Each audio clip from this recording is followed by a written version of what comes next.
ìgbà tẹ́ ẹ̀ ń fi kùránì àti ìsìlámù tẹ́ fi ń tẹ ilé Ìlọrin yẹn dúró, tẹ́ fi tẹ̀ dúró, ẹ jọ ṣé ẹ rórúkọ nínú kùránì tẹ́ máa fún ilẹ̀ Ìlọrin ni tẹ́ fi lọ fún ní Ìlọrin? Ó dóyé mọ́já táwọn ọlọ́ṣun lọ lọ́jọ́ kìíní àná tó fa gbogbo wàhálà tó wà nílẹ̀. Ẹ jọ kí ló dé tẹ́ ṣe wá orúkọ kan nínú kùránì tẹ́ fi fún instead of Yemọja ní ìgbà tẹ́ fẹ́ tẹ Ìlọrin yẹn dúró? Don't forget to subscribe, comment, share with your friends to have access to this kind of content that you have here. Don't forget to subscribe. I love and respect you. I'll be right back. Mo fẹ́ béèrè ìbéèrè ni o lọ́wọ́ àwọn Alakatakiti, àwọn Alfa Alakatakiti àtàwọn bloggers. Àwọn bloggers sọ lórí Facebook. Àwọn aborímábòwà bloggers.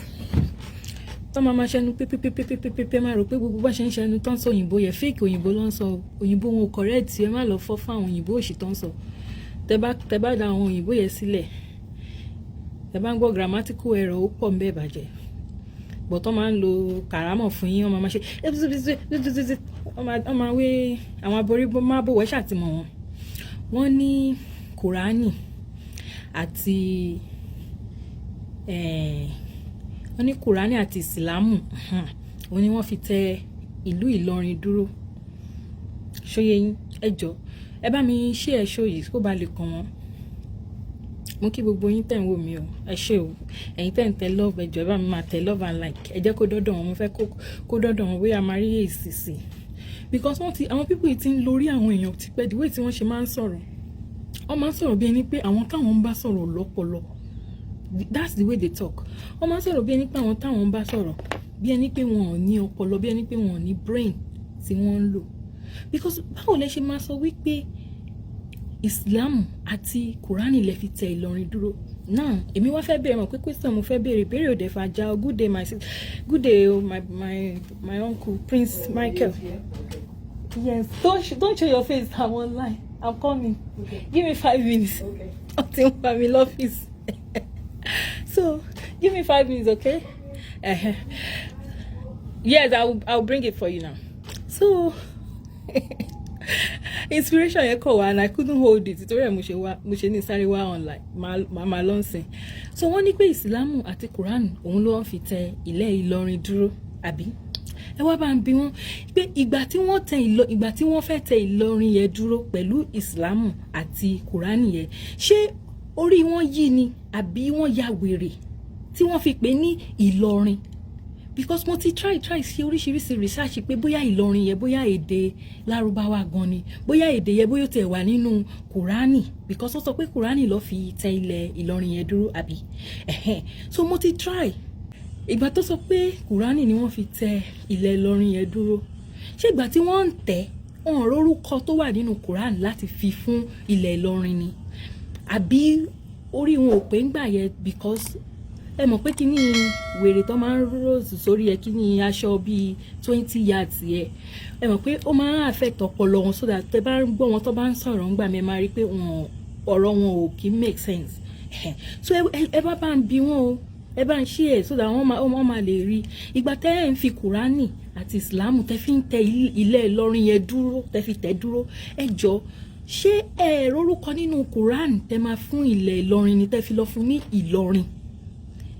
Ó dóyé mọ́já táwọn ọlọ́ṣun lọ lọ́jọ́ kìíní àná tó fa gbogbo wàhálà tó wà nílẹ̀. Ẹ jọ kí ló dé tẹ́ ṣe wá orúkọ kan nínú Kùránì kẹ́ fi fún instead of Yemọja ní ìgbà tẹ́ fẹ́ tẹ Ìlọrin yẹn dúró?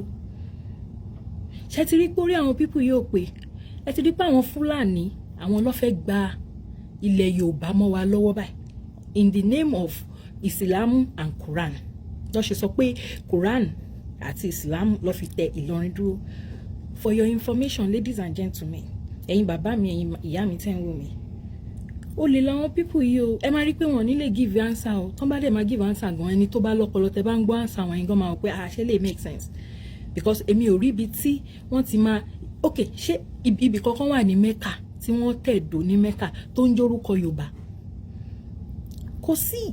Ẹ̀yin lẹ ń wá family àwọn Mecca ò recognize yín owó yín tẹ́ máa kó wá sílùú wọn tẹ́ fi máa wá ṣe hajj òun ni wọ́n recognize wọn ọmọ yín àwọn ọ̀tọ̀ òṣì táwọn bàbá yín pa àwọn bàbá yín àfáà ńláńlá tẹ̀pẹ̀ ní àfáà ńláńlá tán pa pé Mecca ni Yorùbá ti wá ẹ̀yin lẹ ń pàtó àwọn Mecca ò ràn yín ọmọ yín relate mọ́ wọn recognize yín pé ọ̀dọ̀ àwọn lẹ ti wá ṣebí tí èèyàn bá ń pàtàn ọ̀nà méjì ni ìtàn yẹn máa ń fọ́ sí tí n bá mi wá ń sìn bá ní pé mo wá láti Ilé Ifẹ̀ ṣe understand mo lè claim pé àti Ilé Ifẹ̀ mo tọ́ bí kọ́ gbogbo àwọn orúnmọlẹ̀ wa ìgbà tó dé gbàǹbá ẹ̀ Ilé Ifẹ̀ ni gbogbo wọn dé sí so tí bá sọ pé ọmọ Ilé Ifẹ̀ ni mi ò dá Yorùbá àwọn ará Ilé Ifẹ̀ náà dẹ̀ recognize pé gbogbo àwọn orúnmọlẹ̀ ìgbà tí wọ́n ṣẹ̀ wá látòdì ọ̀run Ilé Ifẹ̀ ni wọ́n recognize àwọn náà máa recognize pé ọmọ Ilé Ifẹ̀ ní tòótọ́ tá bá wò láti bẹ̀rẹ̀ ṣùgbọ́n Mẹ́kà tẹ́ ń tira yín mọ́ ìtẹ́ ń sọ pé ọmọ Mẹ́kà àti Mẹ́kà lẹ ti wá tẹ́ ń tira yín mọ́ Ànábì Mùhámádù tí ò tán mọ́ family yín kò tán mọ́ ìyá láyà bàbá ńlá kú yín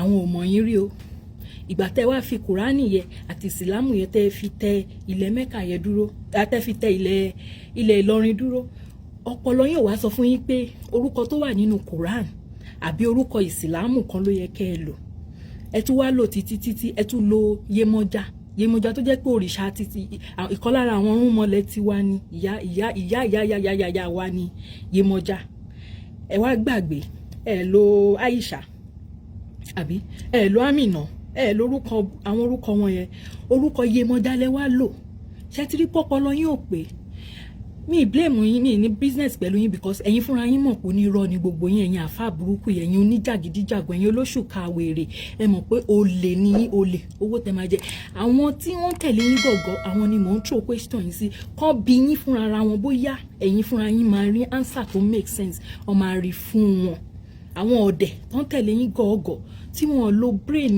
wọn kọ́ jókòó kọ́ kúrò nínú ìdè ẹ̀sìn wèrè tí ò tán mọ́ ìyáláyà wọn àbí bàbá ńlá kú wọn tó ń tẹ̀lé yín gọ̀gọ̀ àwọn ni mo bá wí mi ò bẹ́ ẹ̀yin wí so àwọn ni mò ń béèrè question lọ́wọ́ wọn kọ́ má jẹ́ cowards kí wọ́n ṣe ọmọ akin kí wọ́n lọ bá yín kọ́ béèrè question yẹn lọ́wọ́ wọn bóyá ìgbà tí wọ́n fi Ìsìlámù àti Kùránì tó fi ń tẹ Ìlọrin dúró wọ́n ya wèrè ńgbà yẹn wọn ò mọ̀ pé ó yẹ káwọn lo orúkọ tó wà nínú Kùránì àbí wọn ò mọ̀ bóyá ó yẹ káwọn lo orúkọ tó jẹ́ orúkọ Ìsìlámù ẹ ṣé mò ń padà síbi iṣẹ́ kọ́gà mi tó wá ká mi mọ́ bíbá màá máa rí yín létà ẹ wo ọ̀rọ̀ kúnnú mi ọ̀rọ̀ kún agbárí mi àìráyè ìnìbọn mọ̀ pé Elédùmarè á fún mi láyè àwọn gbarúmọlẹ̀ wọ́n á fààyè gbà mí ṣe ti gbọ́ ẹ ṣé gan ẹ jọ̀ọ́ ẹ bá mi share ẹ jẹ́ kó kàn wọ́n lára káwo bóyá máa rí ánsà fún wa ó dàbọ̀.